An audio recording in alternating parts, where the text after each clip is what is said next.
we just massaged this over 300,000. That's a little nutty. That's just the nice soft massage. Each December, the president and his family deck the White House halls and open the doors for dozens of parties and public tours. And through the years, some heartwarming traditions have developed and, yes, endured. Presidential historian Jane Hampton Cook just got back from visiting the White House, and she joins us now. Good morning. Thanks for being with us. Good morning. Thanks for having me. So what's unique this year at the White House? Well, you know, what's really unique is that the Blue Room tree is dedicated to veterans. And so you have a lot of signs and ornaments that say Home of the Brave. And it's just a really beautiful tribute to those who have served and lived loudly for liberty for us. Well, let's take a walk back in presidential history. Let's go back to Richard Nixon and that famous picture with Elvis. Tell us about the significance of that.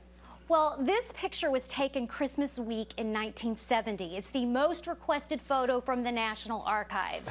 and Elvis's father chided him for spending $100,000 on Christmas gifts. So he got a little mad and he went off to Washington, D.C. and he arranged this meeting with Richard Nixon. And he gave President Nixon a Colt 45 and asked the president if he would give him a federal badge.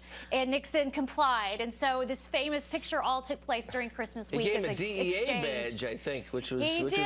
Yes, it was interesting. But Elvis had a collection of police badges, so he just wanted to add to his collection, I think. That's pretty wacky.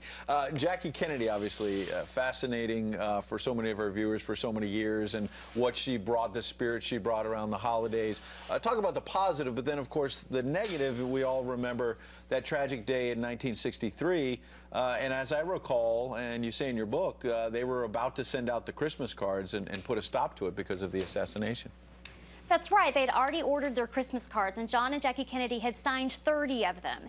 The photograph on their card was of the creche, the nativity, and the East Room. But, you know, Jackie gave through her grieving, and one of the things that she did is she gave the White House staff that year a watercolor print of the Green Room. And I think that giving helped her to grieve, and that's what it does for all of us who've lost loved ones this year as well. What about the tradition of lighting the national Christmas tree? When did that all get started?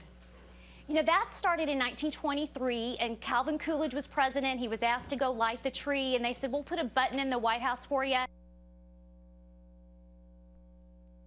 Button. He said, you know, I'll just walk over there and save the money.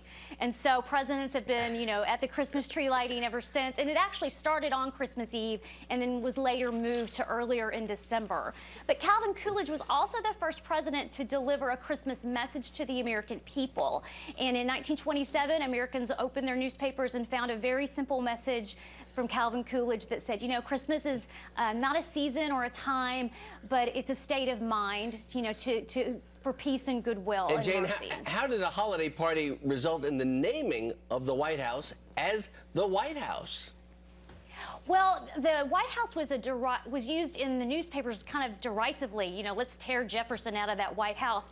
And then a reporter went to a party in 1813 with Dolly Madison, and suddenly he was calling it the White House, and it was a positive term. And it was printed on Christmas Eve, 1813. Boy, Jane Hampton Cook, thank you so much. That's great stuff. Thank you. Merry Christmas. Merry Christmas. Merry Christmas. 29 minutes after the hour, and the results are in.